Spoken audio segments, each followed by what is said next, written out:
Hello बच्चों, स्वागत है आप सबका स्टडी विद बलिंदर सर में। तो चलिए शुरू करते हैं आज का वीडियो।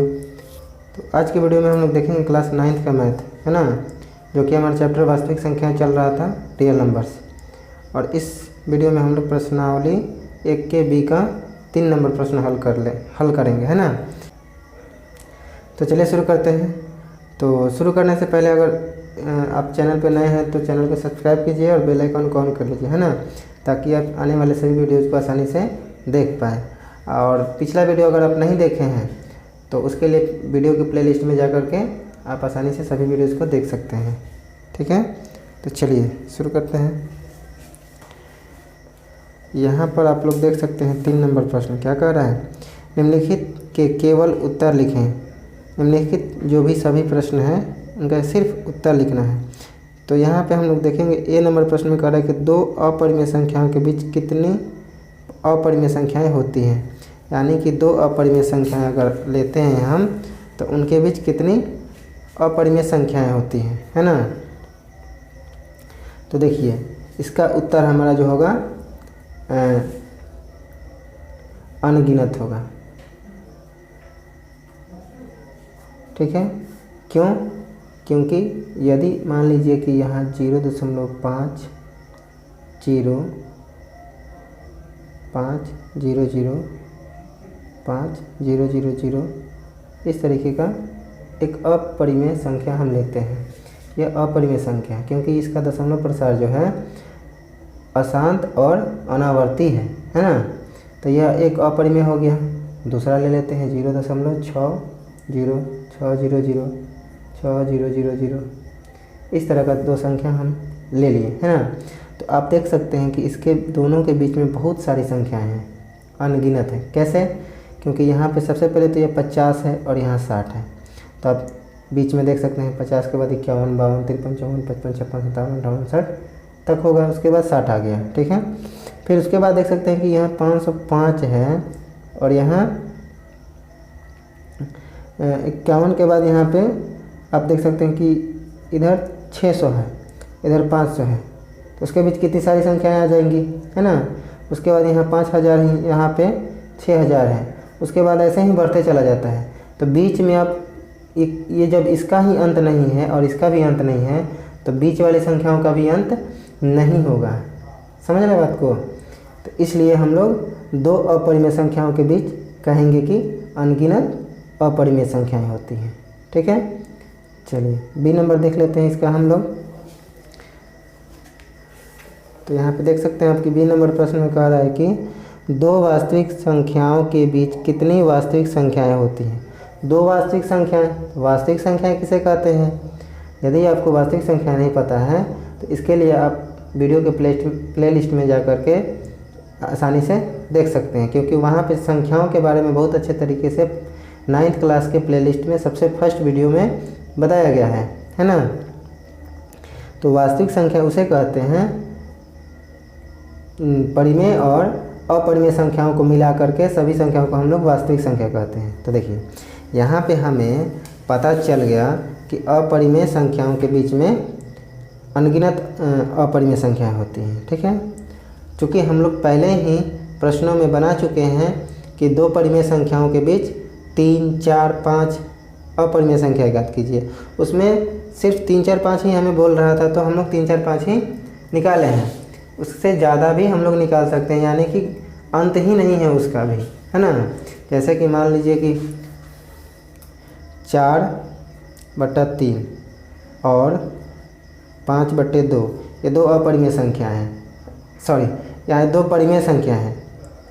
तो इनके बीच भी अनगिनत परिमेय संख्याएं होती हैं, ठीक है।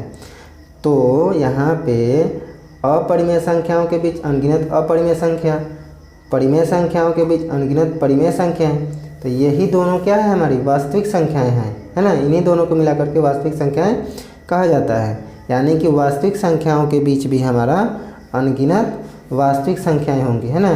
इसका उत्तर भी हम लोग लिखेंगे अनगिनत, है ना, क्योंकि अपरिमेय संख्याओं के बीच भी अनगिनत अपरिमेय संख्या और परिमेय संख्याओं के बीच भी अनगिनत परिमेय संख्या, यानी कि इस दोनों को मिलाकर ही तो हमें वास्तविक संख्या कहा जाता है। तो वास्तविक संख्याओं के बीच भी अनगिनत वास्तविक संख्याएं कह सकते हैं। ठीक है, चलिए तो अगला हम लोग देखेंगे सी नंबर में क्या कह रहा है। तो यहाँ पे देख सकते हैं कि सी नंबर प्रश्न में कह रहा है कि दो वास्तविक संख्याओं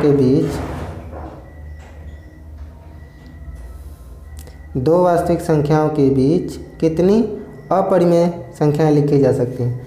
तो वास्तविक संख्याएं कौन होती हैं, वही परिमेय या फिर अपरिमेय। तो हम देखें हम लोग कि अपरिमेय संख्याओं के बीच अनगिनत अपरिमेय संख्या होती हैं। तो वो अपरिमेय जो संख्या है वो तो वास्तविक संख्या भी तो कहलाता है ना। तो इसलिए हम कह सकते हैं कि दो वास्तविक संख्याओं के बीच अनगिनत अपरिमेय संख्याएं भी होती हैं, है ना। तो इसमें भी हमारा हो जाएगा अनगिनत। ठीक है, डी नंबर देखते हैं।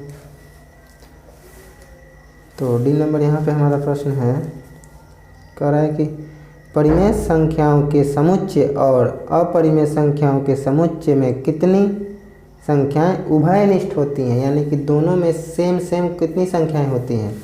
तो यहाँ पे हमारा इसका आंसर हो जाएगा एक भी नहीं। क्यों? क्योंकि परिमेय संख्या को तो p बाई क्यू के रूप में लिखा जाता है और अपरिमेय संख्या को तो p बाई क्यू के रूप में नहीं लिखा जा सकता है ना। तो जितनी भी अपरिमेय संख्याएं होंगी और जितनी भी परिमेय संख्या होंगी, दोनों में मेल कहाँ से होगा। इसलिए दोनों में संख्याओं में हमारा कोई उभयनिष्ठ संख्या नहीं होगा, है ना। इसलिए आंसर होगा हमारा एक भी नहीं। ठीक है, चलिए अगला हमारा प्रश्न है,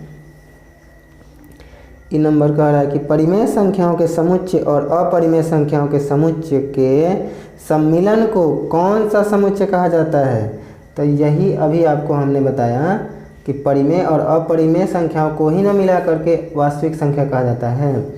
यानी कि परिमेय संख्याओं के समुच्चय और अपरिमेय संख्याओं के समुच्चय को सम्मिलित रूप से हम कहेंगे वास्तविक संख्याओं का समुच्चय, है ना। यहाँ पे इसका आंसर हो जाएगा वास्तविक संख्याओं का समुच्चय।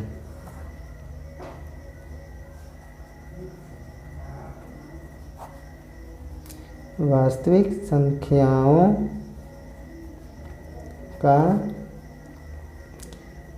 समुच्चय, है ना। तो चलिए अगला देख लेते हैं एफ नंबर प्रश्न में कह रहा है कि क्या प्रत्येक अपरिमेय संख्या के संगत संख्या रेखा पर एक बिंदु होता है। क्या प्रत्येक अपरिमेय संख्या के संगत संख्या रेखा पर एक बिंदु होता है, यानी कि संख्या रेखा पर अपरिमेय संख्या को दर्शाया जा सकता है। तो हाँ, बिल्कुल दर्शाया जा सकता है। यहाँ पर 4 नंबर प्रश्न में हमें तो वही तो करना है ना। तो इस प्रश्न का उत्तर हो जाएगा सिर्फ हाँ, है ना।